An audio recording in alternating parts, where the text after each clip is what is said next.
In the morning light of Glendale, Michael Carter was sitting in the outdoor seat of the coffee shop, tapping the rim of the coffee cup with his fingertips.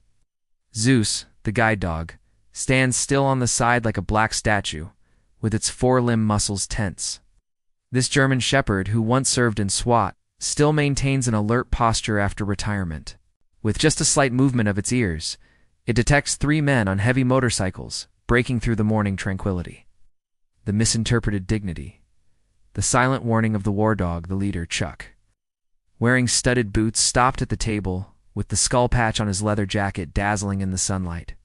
This dog is quite big. He gently poked Zeus's paw pads with the tip of his steel boots. And the scraping sound of the metal against the ground made the air suddenly freeze. Zeus's throat rolled out a low sob. It was a warning sound Michael had never heard before. The same voice. It had used to foretell the ambush of the militants during the anti-drug operation back then. "Sir, please don't do this." Michael's cane tapped the ground lightly, but it didn't stop Chuck from making even more aggressive moves. When the hand wearing the skull ring clutched Zeus's collar, the shoulder blades of the retired police dog suddenly protruded, which was the standard posture before an attack. Michael felt the tremor under Zeus's fur and suddenly remembered what the trainer had said. The patience threshold of a war dog is hidden in every tense muscle, unopened fangs, the instinctive awakening of K9. Training Chuck's friends whistled to make a fuss, and someone held up their mobile phone to take pictures. Just as he was about to run over Zeus's tail with the heel of his boots, the war dog suddenly sprang up. But instead of pouncing and biting, it precisely bit Chuck's belt and pulled it backward. The sound of the riveted pant buckle flapping off startled the flock of pigeons. Michael heard the sound of the fabric tearing and at the same time felt Zeus taking a half step back and scratching the ground with his front paws. This was the standard action of control rather than harm in SWAT training. Damn it, this dog is crazy.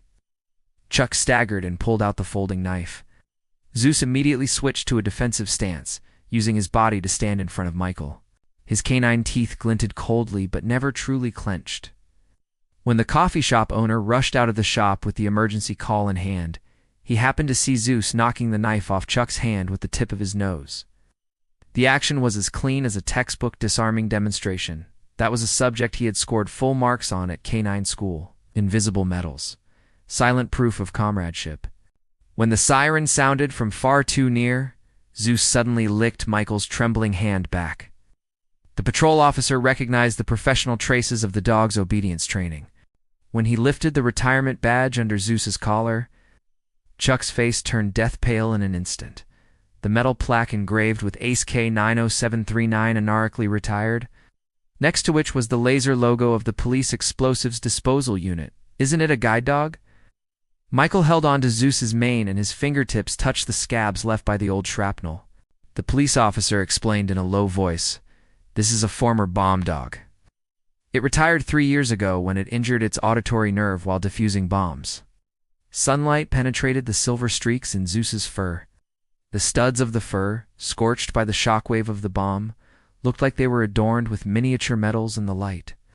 Chuck stared at the military number on the hind legs of the dog and suddenly remembered the photo of the heroic dog in the subway terrorist attack in the news. The journey home of molten gold, medals growing from scars. When Chuck was taken away for attacking a police animal, Zeus voluntarily brought Michael's cane. And the tip of the cane rubbed against the old scar under its lips. That was the mark Michael left by blocking the knife to save it back then. Oh. Now they often show up at the Veterans Center. Zeus would gently push those trembling veterans with the tip of his nose, just as he once soothed panicked comrades in arms on the battlefield. One evening, Michael heard Zeus growling in the garden. When he followed the sound and touched the K9 medal in the metal box with his fingertip, the dog rested its chin on its knee and purred contentingly from its throat. This was the first time it had shown such a relaxed posture since its retirement. The setting sun of Glendale melts the shadows of people and dogs into gold. The loyalty that has not been seen, the dignity that has been misinterpreted, eventually all grow into medals beyond the visual in each other's scars. Do you think Zeus's restraint stems more from training or from his love for his master? Leave a comment to share your thoughts. Subscribe to the channel to see how they join the Veterans Mutual Aid Organization and help more people with canine skills.